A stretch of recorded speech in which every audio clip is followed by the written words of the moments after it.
The new Superman movie is finally here, and it's already a battlefield. I had no idea how controversial the Superman movie was. Some on the right are slamming it as the wokest movie ever, with some on the left saying that it didn't go far enough. People are threatening boycotts, protests, and review bombs. And that's on top of the pressure of this being DC's first universe reboot in over a decade, with the entire cinematic future riding on this film.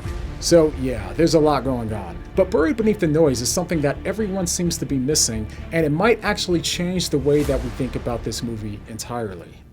And by the way, per usual, we won't be giving away any spoilers or anything like that, so you don't have to worry about it. Alright, so this new Superman centers on a younger Clark Kent, caught between two identities, an all-powerful alien and a small-town Kansas farm boy raised to love people well. He's already Superman when we meet him, but what stands out is how fast the world starts to question him. He saves lives, he makes sacrifices, and he helps people, but instead of being celebrated, he's doubted and suspected as a threat. He also faces a paranoid government and online and media conspiracy theories, and not to mention Lex Luthor, who's more than happy to add fuel to the fire. But what really makes this film resonate isn't just the action, it's the emotional weight of watching someone try to stay good in a world that simply doesn't trust in goodness anymore, which ultimately makes the controversy surrounding the film all the more ironic, but we'll come back to that here in a bit. But first, let's talk about what worked and what didn't, for those just curious how the movie holds up on its own, controversy aside. Alright, so if you're curious if David Cornsweet could carry the cape,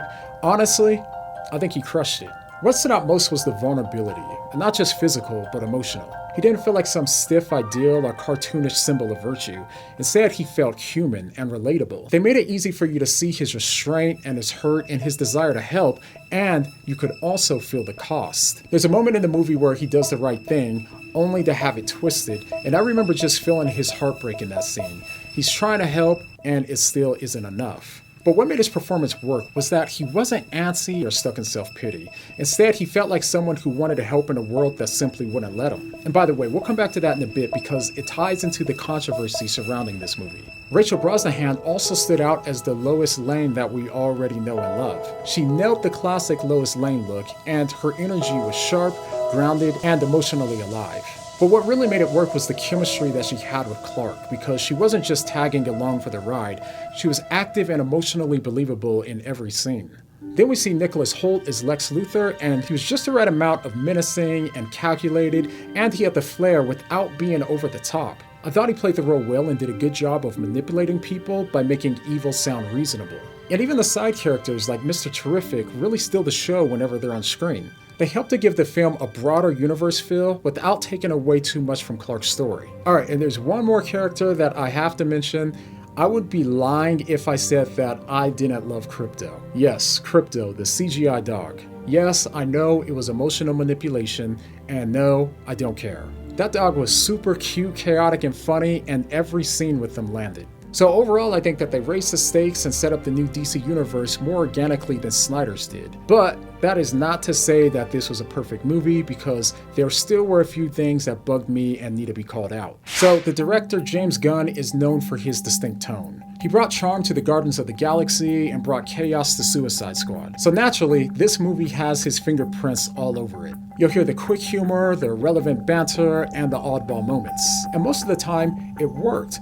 But there were still moments where I wish that the movie had slowed down and let things breathe a little bit. In my opinion, the emotional beats didn't always get the silence that they needed, because sometimes you'd have a quiet, reflective moment and it would get undercut by a quick joke. Now again, this might just be a personal preference. I know that some people really love that pacing, but for me, it really seemed to dilute the impact of a few powerful scenes. With such a strong emotional foundation here, the cast and the chemistry could have gone further, but I get it. It's a reboot and there's only so much ground you can cover in one film. But even with the pacing issues, it's still a fun, heartfelt story, and it lays a strong foundation for the new DC universe, led by a Superman who shows real promise. Alright, now let's talk about the controversy, because this is where things start to get a little ironic. Now to be fair, I get it. After the director's controversial statement, people went into the film expecting to see another movie ruined by political agenda, and I was expecting the same. But after watching it myself, honestly, I did not see what people were claiming. I didn't see some deep hidden agenda, and I definitely didn't see a film trying to preach to one side of the aisle. But what I did see was something deeper, which is a theme that got lost in all of the backlash, and is what makes this controversy kind of perfect. Because underneath the action and the humor and the cape wearing, this movie isn't about politics. It's about what happens when someone tries to do good and the world twists it. It's about integrity in the face of suspicion, doing the right thing when no one gives you the benefit of the doubt. And ultimately, it's about holding on to the goodness in a world that's forgotten how to trust it. Superman isn't just fighting villains in this movie, he's fighting cynicism. He seems to be genuinely trying to help people, but the world keeps looking for an angle. They don't trust his motives, and they politicize his actions. And yet, he keeps going. And that core theme really hit me because I think all of us have felt that at some level. Especially as a Christian, when you try to speak the truth or you try to love people well and sincerely, it can easily be misread. People might even see you as manipulative or self-righteous. And sometimes, even the people that you're trying to help will see you that way.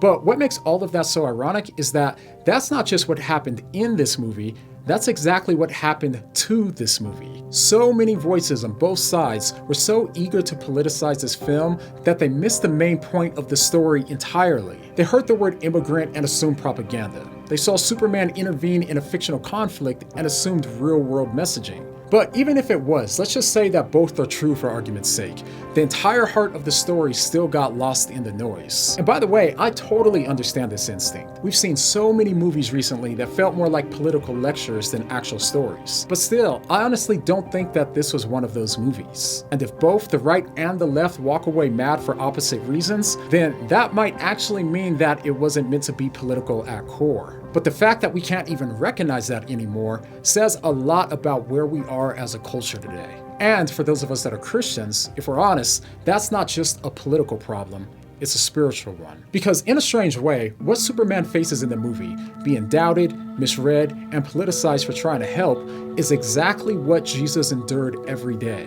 He came with the motive to love and to heal and to serve, and still, people assumed the worst. The Pharisees thought that he was dangerous, and the crowds turned on him, and even the ones he came to save twisted his motives and crucified him for it. But what's fascinating to remember is that even in the midst of all of this, Christ still chose to die for all of them. He didn't say, "You don't deserve this, so I'm out." He didn't harden his heart or retreat into safety. Instead, he walked straight into the pain with open arms. But the thing about all of this is that that's not just what makes the gospel beautiful, it's also what makes it freeing. Because once we belong to Him, once we realize that we're loved by the one who is misunderstood and still chose mercy, then we can know that we don't have to be driven by how we're perceived. We can keep doing good even when people don't see it. We no longer need the world's applause to do the right thing, and we don't need everyone to get it. We can choose to keep our hearts soft in a world that's hardened by suspicion, because we're not drawing our strength from how we're perceived. We're drawing it from the grace He had for us. And that's why Paul says, "Do not grow weary in doing good, for in due season we will reap, if we do not give up." And that isn't just some motivational verse, it's actually a survival strategy to staying free in a world addicted to outreach. It helps to remind us that we can be free to love even when it costs, free to serve even when people assume that we have an evil angle, and free to walk in integrity not because it works, but because Jesus already walked that road for us. Alright, so, in my opinion, the new Superman movie isn't a political film. I say that knowing that if you're looking hard enough for anything, you can always find what you want to see. That's not just true when looking to see the bad, it's also true when looking to see the good. And as a Christian, you can choose to see a deeper story here, about what it means to keep doing good even when no one applauds you. That's not only something worth holding on to, but as a follower of Jesus, it's something that we should be known for. And now I'll pass it off to you. Have you seen the movie? Do you plan on seeing the movie? And if you have seen it, let me know what you think down below in the comments, and I'll see you guys on the next one. All right? Thanks for watching.